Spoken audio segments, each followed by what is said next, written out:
Together. A lot of people I've been talking to over the last several years in the lawn care, home cleaning industry are looking at, what does it take to be a solo entrepreneur and then scale to a million and then beyond. So one of the things I'm going to be referring to is the stages of business. Infusionsoft did a great study on this, a ton of data, and they clearly defined basically the 5 stages of business.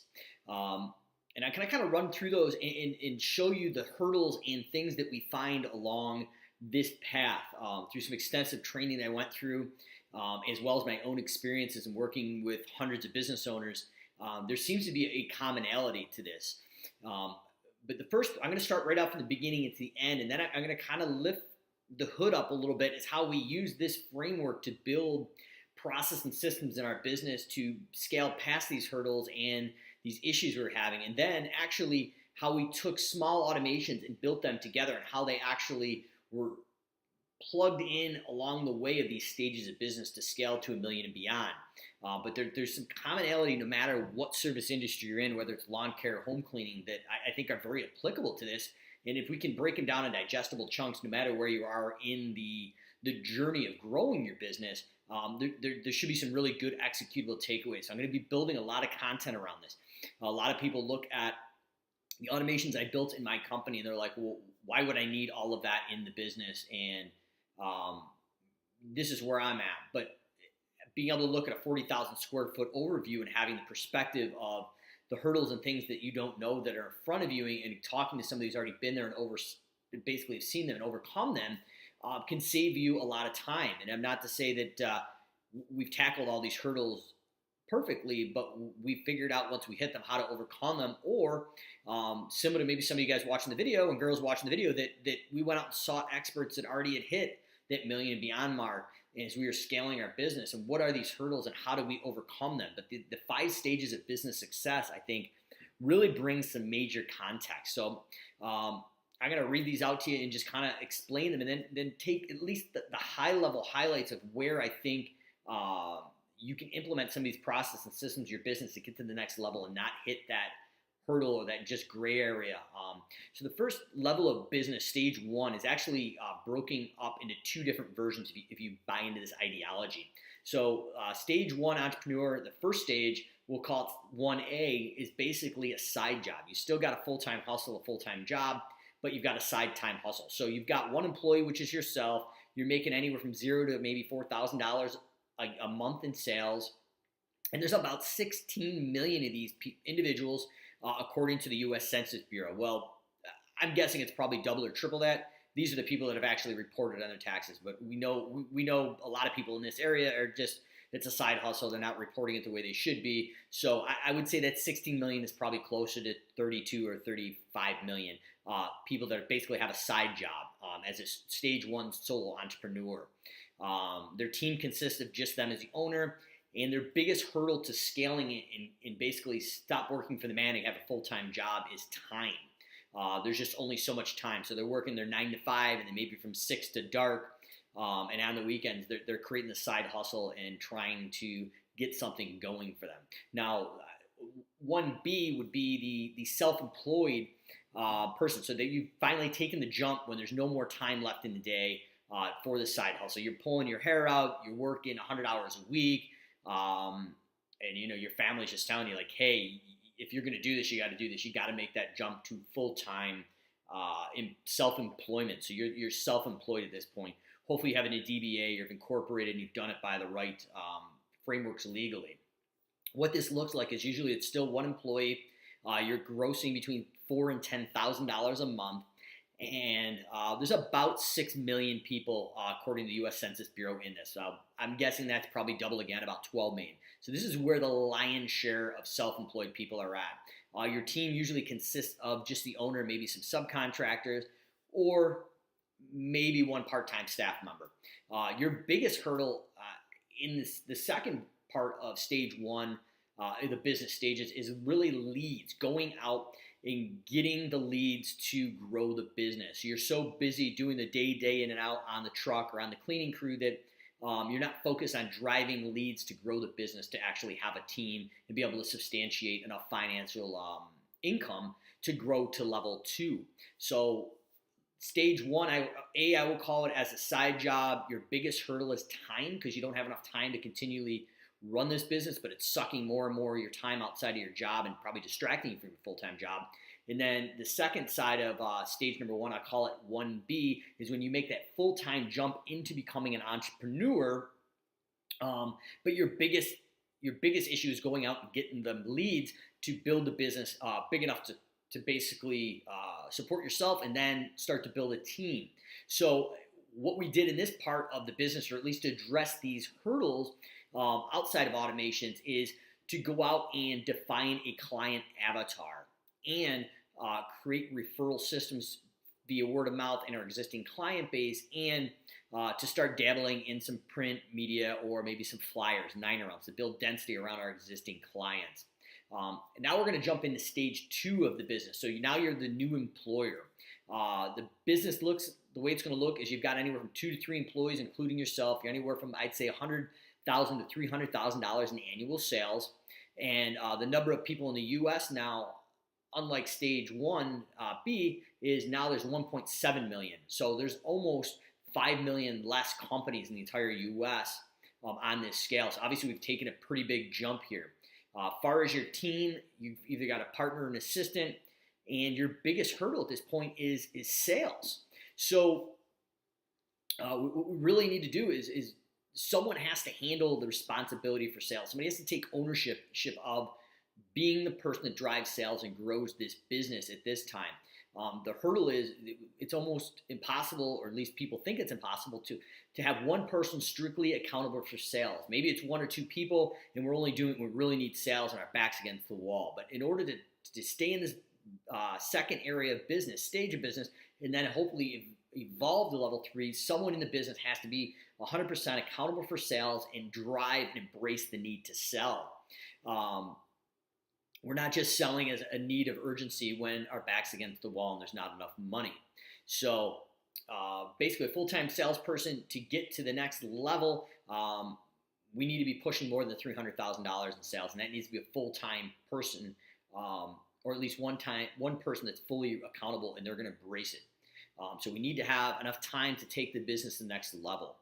No longer are you that self-employed person handling it for yourself. You got the pressure of feeding 2 to 3 people on your team, as well as yourself, and providing a lifestyle. So this is where we see a lot of businesses fail. So what we did in our business to alleviate this is we created some systems and automation right from that lead acquisition at stage number 1, where we started to create an automated process to educate our consumers to create a higher perceived value of the service and automatically overcome any of the sales or price objections. So one of the objections may be, do I need to be home when you provide the service? Or, are you going to close the gate behind you and over our fence because we're worried about our kids and our pets running out of the backyard? Well, that burden of a full-time salesperson can be automated through systems. So that we call this short-term education. That's why it's so important as we're scaling a business to embrace some of these new technologies, such as automations, to be able to grow and scale the business. Take some of the weight or the stress off that full-time person doing the sales now, because obviously at this stage they're probably still in the field a little bit, but we want to be able to have a full-time approach at it. So we embraced technology and automations to create a short-term education. And after that short-term education, once we submitted the estimate of the bid, we never had the time to follow up on the estimate. So it was very inconsistent. We didn't have the proper time to follow up on each and every estimate we had. So what we created is a process that we now call 20 days to close. But basically, we selected different communication points through the 20-day process for a phone call, an email, or a two-way text. But what we found through this process is now, if I was responsible for all the sales and I was constantly going out and selling, I was dropping the ball and not following up consistently on all our leads. So now this automated process, as soon as the estimate's submitted, follows up every few days until we get a yes or no answer. And if there is a phone call that's needed, at that point, I was way too busy to remember to take that call or hold myself accountable. So the automation would tell me to do it and set a specific deadline. As we were growing our team, the guys and girls in the office that were responsible for following up on it, now we're reliant on the system to tell them when to follow up and how to follow up with consistent messaging that I have already pre-standardized. So no matter who is now following up on these calls, it felt the same way, and we had the same standardized process to close the sale. So as we went from level 1 to level 2 and embraced the different hurdles, first was a time hurdle, and then it was amount of leads hurdle, and now it was a full-time person to close these sales. We're able to basically support these biggest hurdles and overcome them by building an automated system. So biggest takeaways to this point is figure out what these hurdles are. So 1A would be the sole entrepreneur that has a side job, your time. You have a time issue. Once you become self-employed 100% and you're working for yourself and you've kind of left working for the man, your biggest hurdle seems to be is creating leads. So let's build a system around that for referrals and different things like that through either a manual or eventually an automated process. And once you jump into stage 2, the biggest hurdle to growth is sales. So let's build some education that happens automatically to create a higher perceived value and shorten the sales cycle by overcoming those price and sales objections. And let's cause a systematic way to follow up on each and every estimate that we have to close more sales and allow you to work in the business and go out and continue to work those leads and build those estimates. So that's stage 1, A/B, and stage 2. Stage 3 is basically it's a steady operation. You've got anywhere from 4 to 10 employees. You've got anywhere from 300 to $1 million in sales.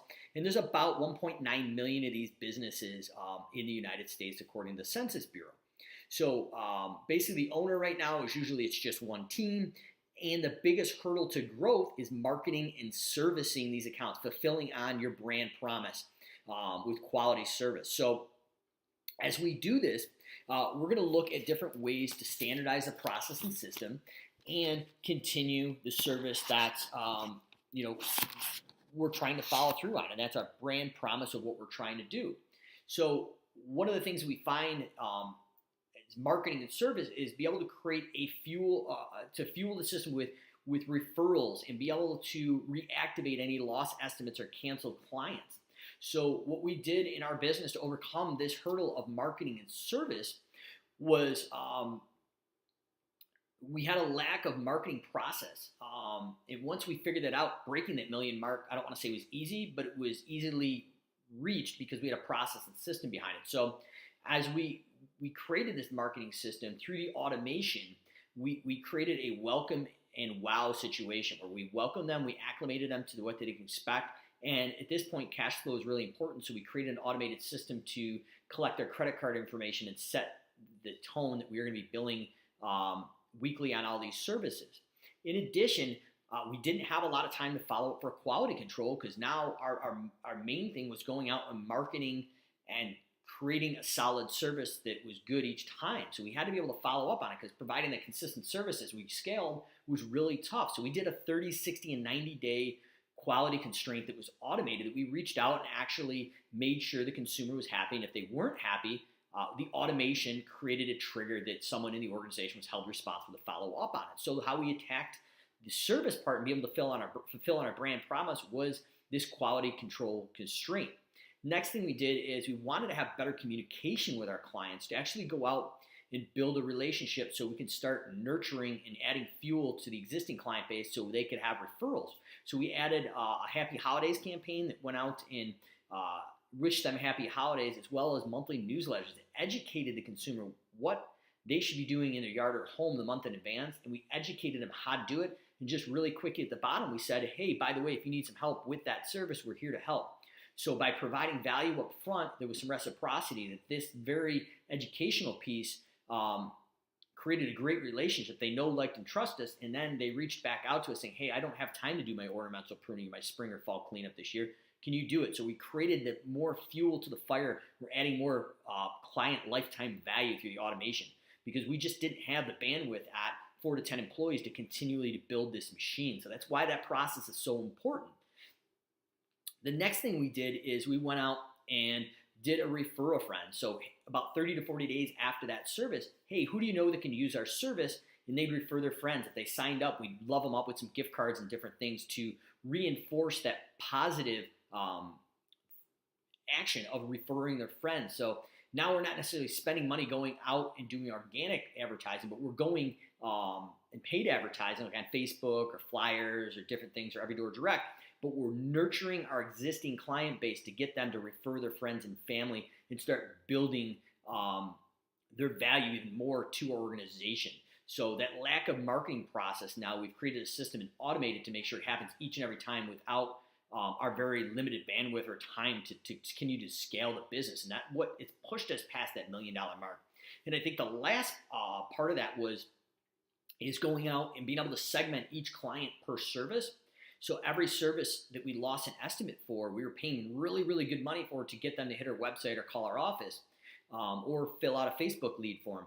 But now we've segmented them, so every estimate we lose, the system automatically goes out every 12 months, about 2 months before that season starts, and goes out and literally apologizes and says, hey, we're sorry for whatever reason we lost your lawn care, your biweekly home cleaning estimate. Could we please make it up to you and get you a new estimate this year? So that allowed us to drive our client acquisition costs down by $15 to $18 per client.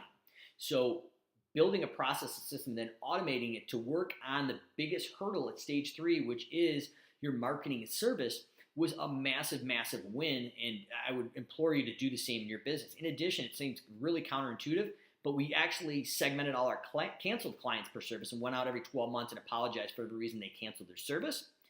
And then, craziest thing, 2 to 2.5% of them actually started signing back up. Well, we did some more research and found out about 80% of all our clients that canceled were indifferent. They weren't wowed.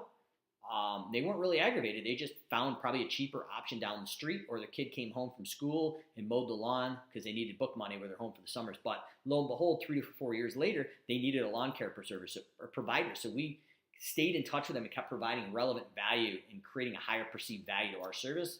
So when they were ready to buy a new lawn care service, they obviously thought about us first because we're providing value up front. So now we've gone through stage 1, 2, and 3. Stage 4 and 5 I'm going to hit on. I'm not going to dive in too depth with this video, but I will be making some more content around that. But most of the businesses that are in this ecosystem are usually stage 1 through 4. Stage 4 is basically that 7-figure business. You've broken the $1 million mark. You're looking at anywhere from 11 to 25 employees, 1 to 3 million in sales, and about $700,000. It's basically there's 700,000 businesses according to the U.S. Census Bureau in this area approximately. The ownership, the team is basically multiple teams and leaders, and the biggest hurdle now is people and systems. So the biggest thing here is you've learned how to market, you've learned how to create leads, but now you have to let go. It's not just the owner managing one person. Once you get past that 7 mark of people, of direct reports, things get a little hairy. So you have to let go and let the business run itself by creating a leadership team that has different divisions, almost that hierarchical setup. So we need to create a team. We need to be able to delegate. And then we were going to create some systems, repetitive systems, that we can delegate to make sure the work's happening as we set these teams up. So the way we built this and set this up through automation is repetitive tasks or to-dos. So we built some framework around office procedures, financial procedures, specifically around CEO and strategic features, and working on the business and not in the business. So the automation created a time block for myself as a business owner to work on the strategic implementation of growing and scaling the business in that stage 4, and then eventually, hopefully, to stage 5. So that was the process. So we created repetitive things with different KPIs, key performance indicators that were reported on each week.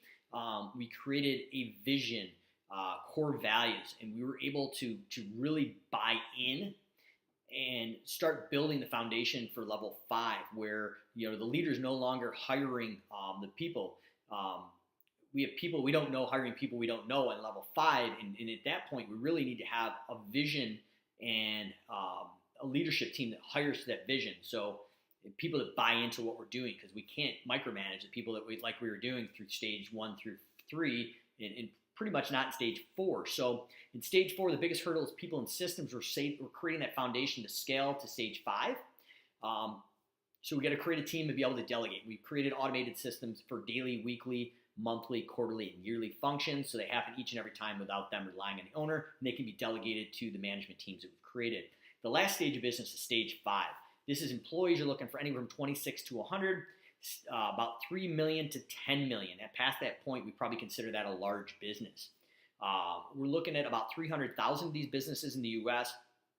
And for the team, we have a management team. There's multiple divisions, very hierarchical.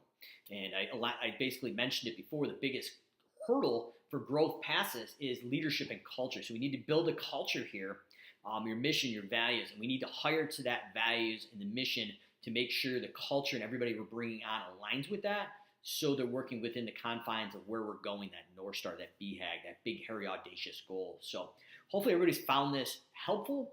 How we implemented automations to overcome these biggest hurdles as far as time, the amount of leads, number of sales, dedication to the sales, marketing services, people and systems, and then developing a leadership and culture to scale past that stage 5 into a large business. So any comments or questions, drop below, but I wanted to just really highlight and kind of lift the hood on a high level, how we built automations and systems and why each one of those parts of those business automations that we built are really important to scaling a business, allow you as the business owner to focus on going to that next stage of business and not being left behind and hitting that glass ceiling each and every time.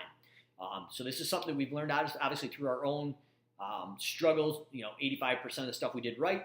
The remainder we didn't do right. We had to reinvent it and figure out where we needed to improve to get past it, and going out and seeking experts that have been farther in business than we have and asking them where are those hurdles and how do we develop past that. So some of the resources you want to definitely look at is Service Autopilot and Service Autopilot automation. That was the game changer for us and how we built a fully automated business around that allowed me as the business owner to only work 1 to 5 hours a week now and create a leadership team and a culture that is scalable and almost managed by these automations for predictable day in and day out income and sales goals with quality control as well. So comments or questions, drop below. Hopefully this was helpful. I know it was a long video, but I just think it's really important to lift the hood and show you the stages of business, the potential hurdles that you're going to face or you have faced, and I'm sure you can relate to these, and how we used an automated system to overcome them and scale the business with predictability.